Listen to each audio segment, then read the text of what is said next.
Most welcome, my student. How are you? Are you fine? Healthy and wealthy?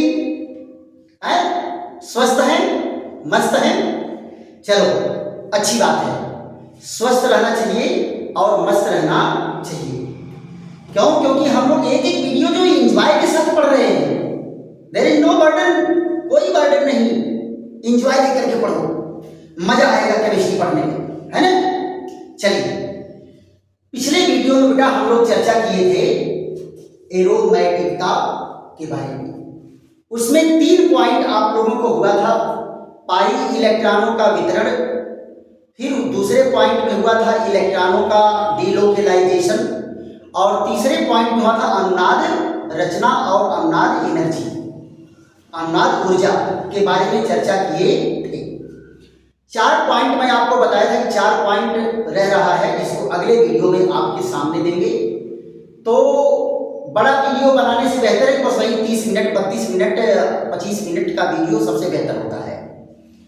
तो आपको इस video में उन 4 पॉइंटों पर चर्चा करेंगे जो पिछले वीडियो में रह गए थे। देखो बेटा, चौथा पॉइंट इसमें क्या है? योगात्मक अभिक्रिया। योगात्मक अभिक्रिया, कार्बनिक यौगिकों में क्या कहा गया है कि अगर कार्बनिक यौगिकों में डबल बॉन्ड है तो ये इजीली जो है योगात्मक अभिक्रिया देता है। योगात्मक अभिक्रिया आसानी से देता है। योगात्मक अभिक्रिया क्या कहे कि कार्बनिक यौगिकों में अगर डबल बॉन्ड है कार्बन कार्बन के बीच में, तो ये आसानी से योगात्मक अभिक्रिया दे देता है।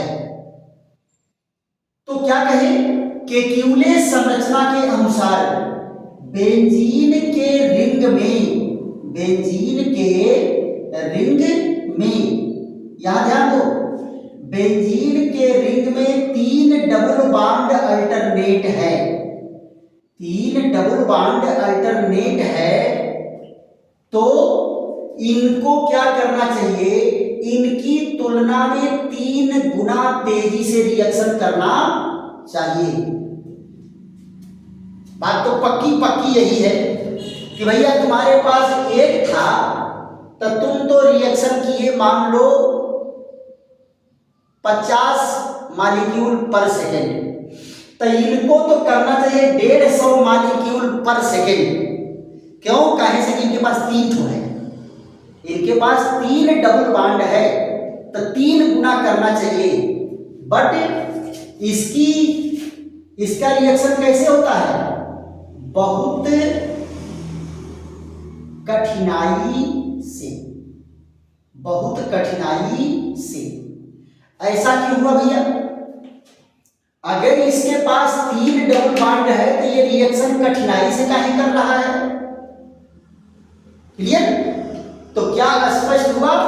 यहां देखो क्या कहा, अतः स्पष्ट है कि, अतः स्पष्ट है कि स्पष्ट है कि बेंजीन वलय के द्विबंध, वलय के द्विबंध स्पष्ट नहीं है, स्पष्ट नहीं है। सभी बंध मिश्रित प्रकार के हैं। क्या कहे कि इससे स्पष्ट है कि बेंजीन रिंग में जो डबल बॉन्ड है, बेंजीन वलय के द्विबंध स्पष्ट नहीं है, सभी बंध क्या है? मिश्रित प्रकार के हैं। क्लियर? अगर क्लियर डबल बॉन्ड होता तो रिएक्शन श्योरली ये 3 गुना तेजी से होता। क्लियर? तो ये जो है ये योगात्मक अभिक्रिया से स्पष्ट हो रहा है कि बेंजीन के डबल बॉन्ड में कुछ गड़बड़ घोटाला है ना? यहां चौथे पॉइंट में क्या कहा गया? पांचवें पॉइंट में कहा गया कि बंध की लंबाई, बंध की लंबाई, बंध की लंबाई यानी बॉन्ड लेंथ, बॉन्ड लेंथ। अब यहां जरा देखो, बंध की लंबाई की बात होगी तो उससे और ज्यादा प्रूफ हो जाता है कि सारे बांड जो है अलग अलग नहीं है। एलिफैटिक यौगिकों में तो डबल बांड अलग है, सिंगल बांड अलग है, ट्रिपल बांड अलग है, लेकिन बेंजीन में डबल बांड और सिंगल बांड सेपरेट नहीं है। ये सारे बांड मिक्स टाइप हैं। डबल बांड सिंगल बांड में, सिंगल बांड डबल बांड में सारे मर्ज्ड बांड हैं। कैसे बांड हैं? मर्ज्ड हैं, मिक्स्ड हैं। क्लियर? तो यहां देखो क्या कहा कि एलिफैटिक यौगिकों में अगर बेटा डबल बांड है तो इसकी लंबाई कितनी होती है? 1.33 एंगस्ट्रॉम। और अगर कार्बनिक यौगिकों में सिंगल बांड है, सिंगल बांड है तो इसकी लंबाई क्या होगी? 1.54 एंगस्ट्रॉम। 54 एंगस्ट्रॉम ऐसे होना चाहिए, होता है, ये पक्का फैक्ट है। लेकिन केक्यूले रचना के अनुसार क्या कहा कि बेंजीन रिंग में भी अल्टरनेट डबल बांड है। बेंजीन रिंग में क्या है? अल्टरनेट डबल बांड है, द्विबंध है। अब आप जरा देखो, 23 बांड की लंबाई कितनी होनी चाहिए? 1.33 एंगस्ट्रॉम। इस बंध की लंबाई कितनी होनी चाहिए? 1.54 एंगस्ट्रॉम। क्यों? तो इसमें क्या होगा? एक बंध छोटा, एक बंध लंबा, एक बंध छोटा, एक बंध लंबा, एक बंध छोटा, एक बंध लंबा, एकदम जिगजैग स्ट्रक्चर होना चाहिए, है ना? एक छोटा एक बड़ा, एक छोटा एक बड़ा, एक छोटा एक बड़ा, ऐसा होना चाहिए। बट ऐसा नहीं होता, लेकिन ऐसा नहीं होता। बेंजीन रिंग की कहानी क्या है बेटा? जब बेंजीन रिंग का प्रैक्टिकल ऑब्जर्वेशन लिया गया तो क्या पाया गया कि बेंजीन रिंग के सभी बंध बराबर लंबाई के होते हैं। इस बंध की लंबाई क्या होगी? 1.39 एंगस्ट्रॉम। इस बंध की लंबाई भी 1.39 एंगस्ट्रॉम। इस बंध की लंबाई भी 1.39 एंगस्ट्रॉम होती है। राइट? सभी बंधों की लंबाई क्या है? बराबर है। इसका मतलब क्या है भैया कि ये बांड अलग अलग नहीं है, ये सारे बांड मिक्स्ड टाइप के हैं। डबल बांड सिंगल बांड में, सिंगल बांड डबल बांड में सब मिक्स्ड है, इसलिए जो है सबकी लंबाई एक समान आती है। अब जरा देखो क्या है ये सिंगल बांड से थोड़ा छोटा है और ये डबल बांड से थोड़ा बड़ा है, तो लंबाई क्या है? दोनों बंधों के बीच की लंबाई एक नहीं है। तो ये क्या है? एरोमेटिकता का ये 5वां पॉइंट है। राइट? इनको आप फट से स्क्रीनशॉट लीजिए या नोट कर। बहुत ज्यादा थियरी नहीं लिखना है, अगर परीक्षा में आ रहा है ना, बहुत ज्यादा थियरी नहीं लिखना है। और ये मैं बता दूं आपको, ये पॉइंट इंटरमीडिएट में तो इंपॉर्टेंट है भी, ये पॉइंट बीएससी वालों के लिए भी इंपॉर्टेंट है, और बीएससी वालों के लिए पूरा फुल क्वेश्चन बन के आता है कि नहीं? जब हम लोग पढ़ते थे, अब तो ज्यादातर क्वेश्चन ऑब्जेक्टिव टाइप आ रहे हैं, जब हम लोग पढ़ते थे तो उस समय ये सातों हेडिंग पूरा फुल क्वेश्चन 9 नंबर का बन के आता था। 8 नंबर 9 नंबर का क्वेश्चन बन के आता था। तो ये ग्रेजुएशन वालों के लिए भी बड़े इंपॉर्टेंट पॉइंट है। आप बीटेक कर रहे हो, बीटेक वालों के लिए इंपॉर्टेंट पॉइंट है। एमटेक कर रहे हो, एमटेक वालों के लिए इंपॉर्टेंट पॉइंट है। हर क्लास के लिए इंपॉर्टेंट है। क्लियर? इसलिए जो है इस पॉइंट को आपको यही चला जाना है, यही इनको मर्ज कर लेना है, इनको ब्रेन में ठूस लेना है। कि चाहे आगे बीटेक में मिले, चाहे एमटेक में मिले, चाहे बीएससी में मिले, चाहे एमएससी में मिले, अब यही हम याद करेंगे, आगे हमारा आसान हो जाएगा, आगे का क्लास आसान हो जाएगा। चलो बेटा, अब हम चर्चा करते हैं 6वें पॉइंट पर, जिसको कहते हैं बंधन ऊर्जा। क्या कहते हैं? बंधन ऊर्जा। तो बंधन ऊर्जा में क्या कहा गया? देखो बेटा, आपको मैं बॉन्ड एनर्जी के बारे में पिछले वीडियो में मैं चर्चा किया था और शायद आप लोग भूल गए होंगे, तो बॉन्ड एनर्जी जरा चर्चा कर लेते हैं। बॉन्ड एनर्जी क्या होता है? किसी बंध के बनने में मुक्त होने वाली ऊर्जा। किसी बंध के बनने में जितनी एनर्जी रिलीज होती है, रिलीज एनर्जी को हम उस बंध की बंधन ऊर्जा कहते हैं। और जिस बंध के बनने में जितने ज्यादा एनर्जी रिलीज होती है, वो बंध उतने ज्यादा मजबूत होता है। जिस बंध के बनने में जितने ज्यादा एनर्जी रिलीज होती है, वो बंध उतने ज्यादा मजबूत होगा। अब जरा समझो, यहां पर किसी बंध के बनने में 100 कैलोरी एनर्जी निकल रही है और किसी बंध के बनने में 50 कैलोरी एनर्जी निकल रही है, तो कौन बंध मजबूत होगा? 100 कैलोरी वाला बंध मजबूत होगा। जिसमें 100 किलो कैलोरी एनर्जी निकल रही है वो मजबूत होगा, और 50 किलो कैलोरी वाला क्या होगा? कमजोर होगा। क्लियर? तो दोनों चीजें बेटा हमको जानना चाहिए, बंध की बंधन ऊर्जा और बंध की विदलन ऊर्जा। बंध की विदलन ऊर्जा, देखो बेटा, बंध के बनने में जो ऊर्जा निकली वो बंधन ऊर्जा है, और बंध को तोड़ने में जो ऊर्जा दी गई, बंध को तोड़ने के लिए जो ऊर्जा दी गई, वो क्या है? बंध विदलन ऊर्जा है, बॉन्ड क्लीवेज एनर्जी है। राइट? तो यहां पर जरा देखो, बंध की बंधन ऊर्जा, यहां बंध की बंधन ऊर्जा, बंध की बंधन ऊर्जा, ये इसको क्या कहेंगे? Bond energy, bond energy of a chemical bond, bond energy of a chemical bond. तो क्या होगा? पहला पॉइंट देखो, किसी बंध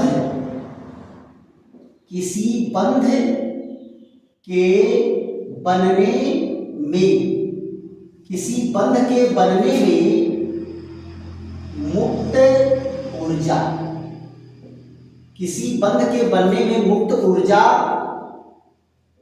बंधन ऊर्जा है। किसी बंध के बनने में मुक्त ऊर्जा क्या है? बंधन ऊर्जा कहलाती है।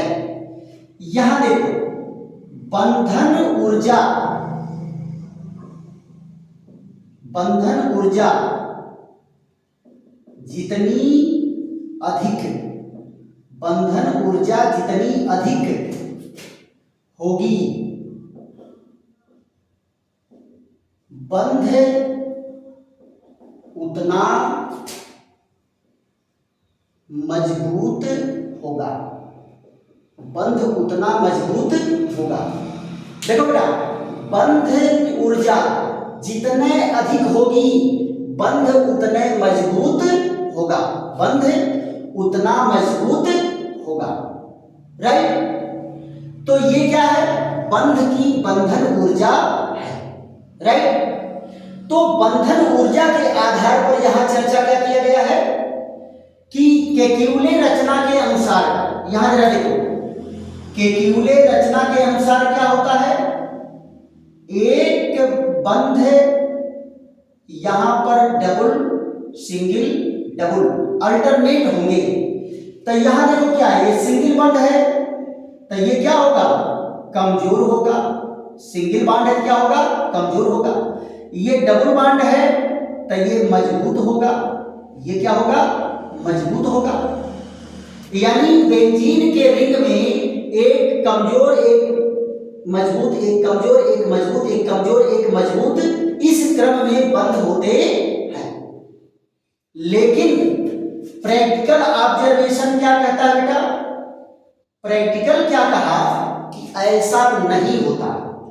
ये सारे के सारे बंध बराबर मजबूती के होते हैं।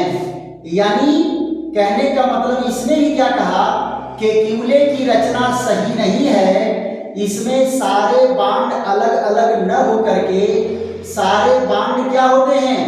मिश्रित प्रकार के होते हैं। सारे बंध क्या होते हैं?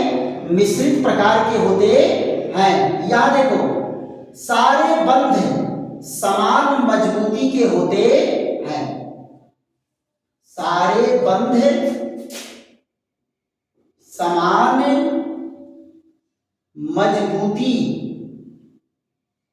के होते हैं।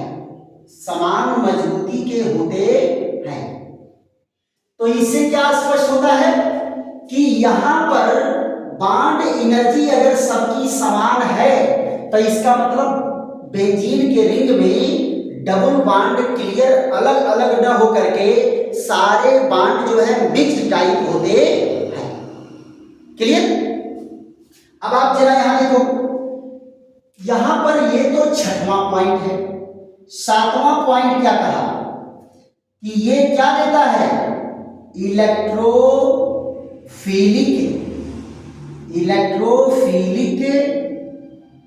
प्रतिस्थापन अभिक्रिया देता है। इलेक्ट्रोफिलिक प्रतिस्थापन अभिक्रिया देता है। अभिक्रिया देता है। इलेक्ट्रोफिलिक प्रतिस्थापन अभिक्रिया देता है ना? यानी कि ये न्यूक्लियोफिलिक प्रतिस्थापन अभिक्रिया आसानी से नहीं देगा। ये कैसी अभिक्रिया देगा? इलेक्ट्रोफिलिक प्रतिस्थापन अभिक्रिया आसानी से देता है।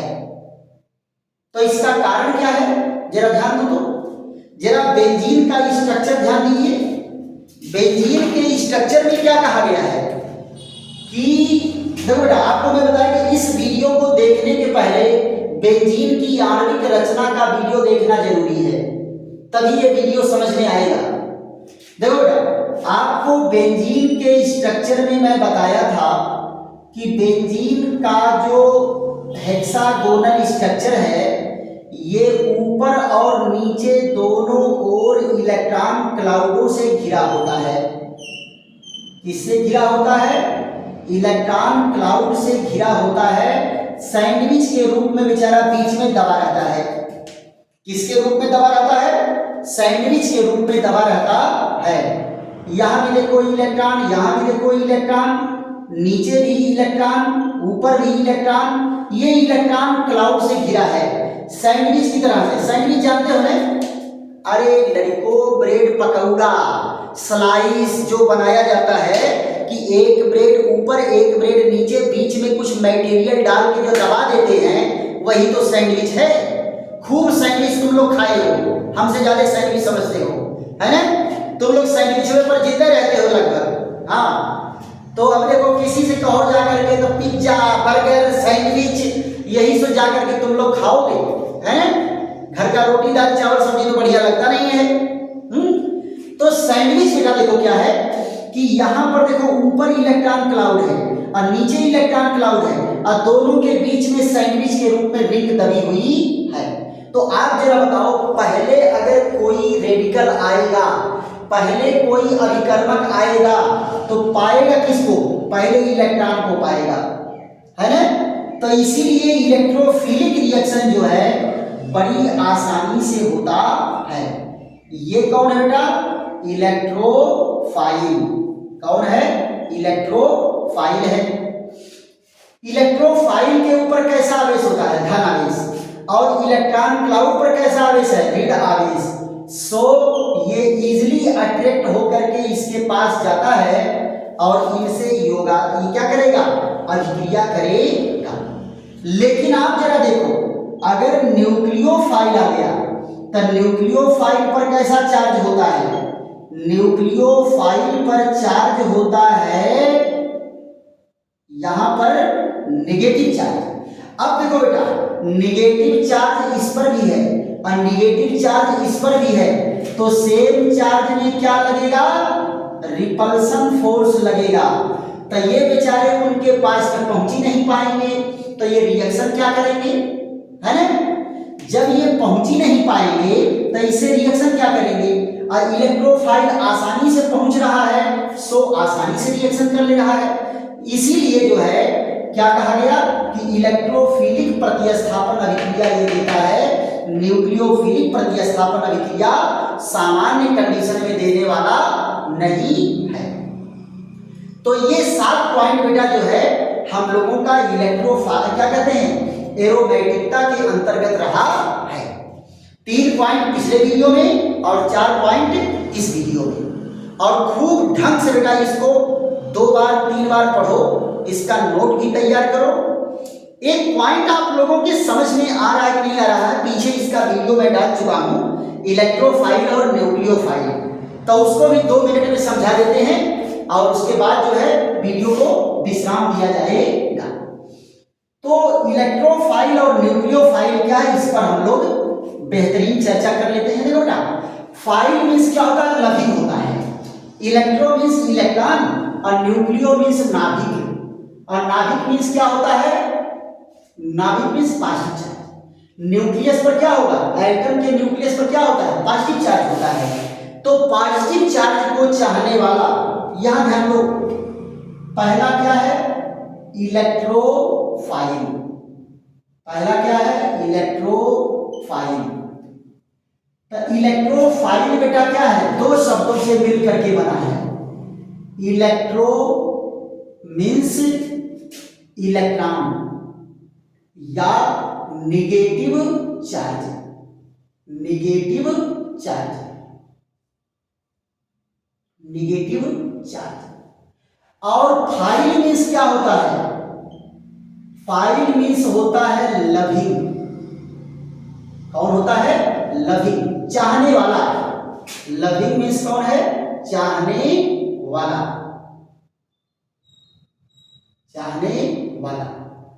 तो कहने का मतलब है कि ये किसको, इलेक्ट्रॉन या निगेटिव चार्ज, इलेक्ट्रॉन या निगेटिव चार्ज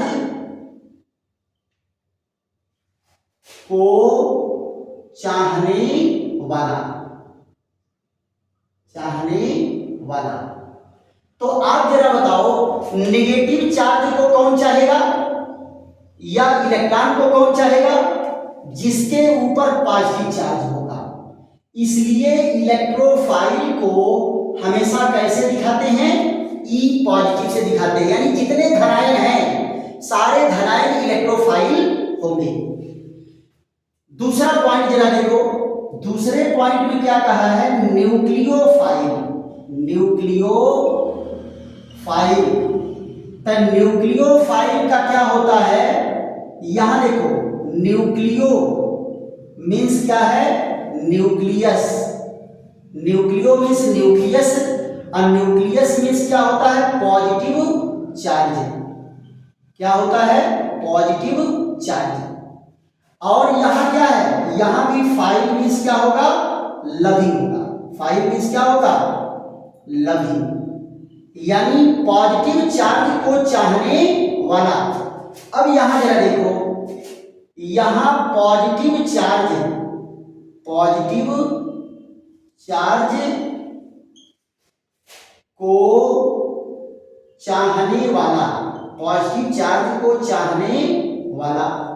तो पॉजिटिव चार्ज को कौन चाहेगा बेटा, नेगेटिव चार्ज, और नेगेटिव चार्ज जिसके ऊपर होगा उसको कैसे, इस तरह से डिनोट करते हैं।